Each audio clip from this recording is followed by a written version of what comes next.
જય શ્રી કૃષ્ણ, જય માતાજી, જય સ્વામિનારાયણ ભગવાન।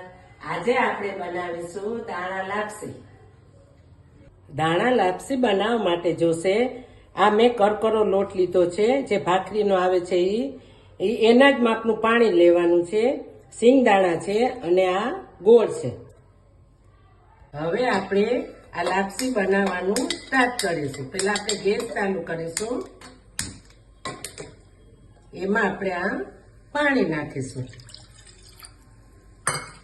અને ગોળ નાખીશું અને આ સિંગદાણા, આ લાપસીનો લોટમાં આપણે 2 પાવડા મોણ નાખીશું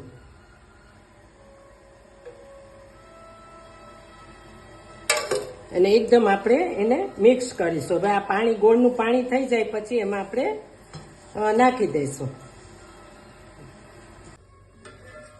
હવે આપણું આ ગોળનું પાણી થઈ ગયું છે, એમાં આપણે લાપસી ઓળી દઈશું।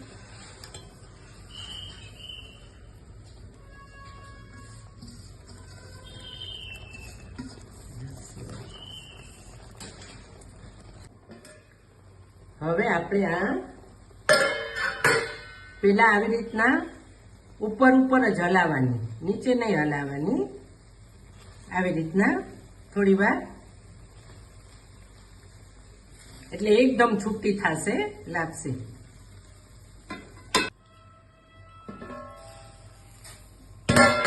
આ લાપસીને આપણે હલાવીશું। જો આપણી લાપસી હવે પછી આવી રીતના નીચે સુધી હલાવવાનું। આવું જાડા તળિયા વાળું જ વાસણ લેવાનું, એટલે નીચે બેસે નહીં અને આપણી લાપસી પરફેક્ટ બને। આ લાપસી આપણી તૈયાર છે। આપણે ગેસ બંધ કરી દઈશું અને એમાં ઘી નાખીશું। ઘી નાખી અને એકદમ મિક્સ કરી દેવાનું અંદર ઘી, આવી રીતના।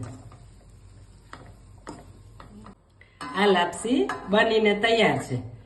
આપણે આ ડીશમાં સર્વ કરીશું। આ દાણાવાળી લાપસી બહુ સરસ બને છે। જો કેટલી સરસ છૂટી બની છે, પરફેક્ટ માપ સાથે બનાવશો ને તો લાપસી છૂટી જ બનશે, મસ્ત। આપણી આ દાણા લાપસી બનીને તૈયાર છે।